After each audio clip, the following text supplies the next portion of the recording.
Welcome back. It is 7:30 now on your Saturday. Let's get back over to meteorologist Hannah Gard with a look at this rainy Saturday. Yeah, we have a first alert for today. It's already looking really dreary out. We've seen a couple of passing showers early this morning. We have a lot of cloud cover in the region. Temperatures, though, are actually a little bit warmer because we're seeing a cold front starting to roll through parts of Louisiana. Ahead of those fronts, sometimes it can just warm up. So we're in the low 60s. But the winds from the east are starting to taper off. They've been very strong the past couple of days. We've had those gusty conditions, but now that this front is approaching, it's kind of starting to change that wind direction ahead of it. But here's some of those showers we've seen. You can see these little pops of green.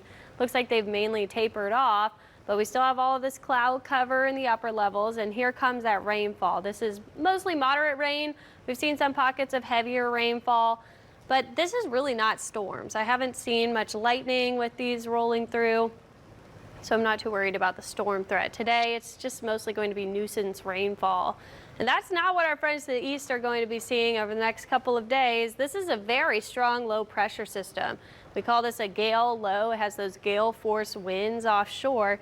You can kind of make out on the surface we have that counterclockwise flow, so there's starting to be a center to this storm as it's moving up to the northeast. Now, not tropical, it is frontal, but if this was a different season, definitely looking interesting down there. We've seen a lot of rainfall already starting to happen across Florida, and you can see where that low is now. This is going to continue to pull in that direction because it's actually going to interact with our low pressure system and kind of come together. It's going to deepen the low pressure in the upper levels of the atmosphere. But the winds offshore and the waves offshore are pretty wild down there. We've seen at least 9-foot, 10-foot waves well offshore. A little bit closer in, we're still seeing about 5 to 7-foot waves.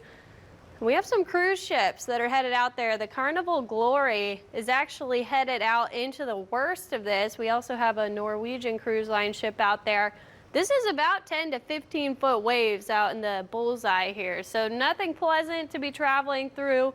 And keep in mind, offshore we still have that gale warning in effect. That's for these more pinky purple colors. So it is well offshore, but that's where we're seeing those 40-knot gusts.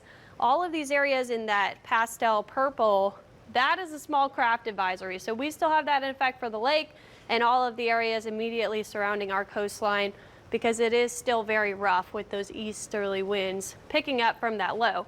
So along with that, the east-facing shorelines still have that coastal flood advisory in effect. That's for the areas in green. We also have some of that for parts of the river parishes on the lake shore, because those tides are about 1 to 2 feet above normal. So we could see some minor coastal flooding in those areas. Now, our first alert is for the rainfall that's coming in today. This is really what's going to be impactful for most of the area. See a line of rain and storms moving through. Soaking rainfall is the main possibility. The flood threat is on the lower side, because I don't think we're going to just get some of those really heavy downpours. Right now, what I'm seeing on the radar showing mostly moderate rain. So I think that will come through around midday. We'll start to see that line making its way through our area. Around 2 to 3 looks like it'll be the worst across the area, and then it pushes out really fast. So by the later evening hours, we'll be in the clear, maybe a couple of lingering light showers behind it, and we'll keep the cloud cover through tomorrow morning. But it's all going to move to the east by the time we get to tomorrow and become a very strong, potent low pressure system. This is a nor'easter. As that heads up the east coast, they're going to see widespread impacts from this. We're not. We're on the drier side. We'll see the sun come out. We actually have a back end cold front that comes through Tuesday. This is a dry front. It's just going to make it really chilly behind that. So rain potential today, 1 to 2 inches. We'll be watching for that isolated flood threat. If we see some of these bullseyes, it could be on the higher side, especially offshore. But the bulk of the heavy flooding rain is going to be along the east coast. They're going to get 2 to 5 inches of rainfall from that system. We are going to see that cold front move through, dropping us down into those mid-50s. So it will be a little bit chilly midweek. But look at where all the Arctic air is, trapped all the way up near the North Pole. So we're not going to see much cooler air come down. This is into Christmas.